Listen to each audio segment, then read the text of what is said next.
Bom dia, RPGista, aqui é o Leonardo Chaba e você está escutando o Pensando RPG. E hoje vou falar sobre um tema bem legal, envolvendo as classificações do que seria um mercenário e um aventureiro na maioria dos nossos mundos de RPG. E como poderíamos classificar os nossos próprios personagens. Acho que esse é um tema que vai interessar muitos de vocês, até porque irei utilizar algumas coisinhas aqui envolvendo os mercenários para mostrar mais aspectos da construção de um mundo de fantasia que vão ser super interessantes. E ressalto aqui que a ideia de fazer esse programa veio de um comentário do Marcos Antônio pelo YouTube, em que ele perguntava justamente a diferença entre um mercenário e um aventureiro. E como os podcasts têm saído com maior frequência, fica sempre o convite aí a participarem pelas redes sociais e poderem ser incluídos nos podcasts. Vocês podem mandar histórias maiores também, que sejam interessantes ou engraçadas, para pensandod@gmail.com, que eu vou usar coisas de lá. Mas voltando ao tema desse podcast, qual seria então a diferença entre um mercenário e um aventureiro?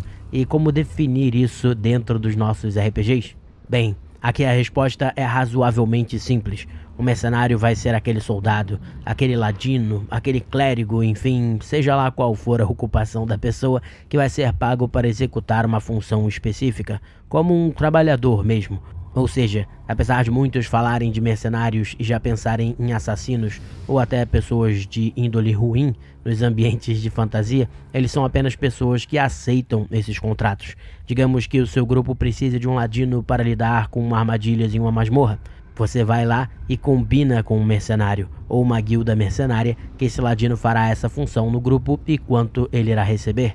O mesmo vale para um guerreiro, que pode ser pago para ajudar nos combates e vai receber um certo valor por dia ou por metas alcançadas, e por aí vai. O mercenário é alguém pago para executar uma função ou até mesmo missão, alguém que por isso não precisa ter um envolvimento emocional também com o grupo ou com a missão, mas que pode até ter. Já o aventureiro, não. Ele é alguém que vaga pelo mundo em busca de aventuras, que pode, por exemplo, aventurar-se na caverna de um dragão e roubar seus tesouros. E sim, essa pessoa ou grupo irá conseguir riquezas por isso, mas como aventureiros e não como mercenários. Afinal, eles não são pagos. Eles podem se aventurar também para salvar a humanidade ou uma cidade, etc., como aventureiros e não como mercenários. Em geral, o aventureiro tem um apego emocional ao que está fazendo. Logo, fica óbvio aí que muitas vezes você pode ser um mercenário e um aventureiro ao mesmo tempo. Ou seja, mercenários podem ser aventureiros e aventureiros podem ser mercenários. Mas ao mesmo tempo, eles são duas coisas distintas. Um exemplo bom de personagem que é os dois aí é o Bilbo, de O Hobbit. Ele de fato assina um contrato com a comitiva de anões para servir como um ladino.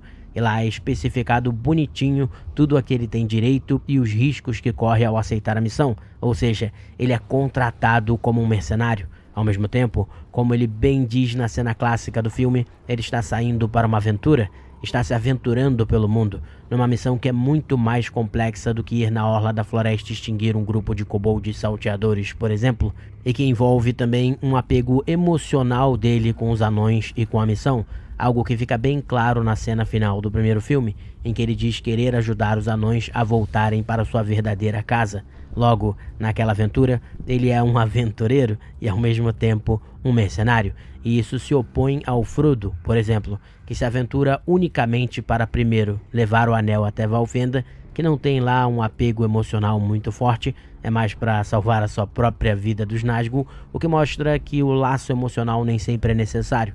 E depois, claro, ele continua com a comitiva do anel para destruir o anel e salvar o mundo.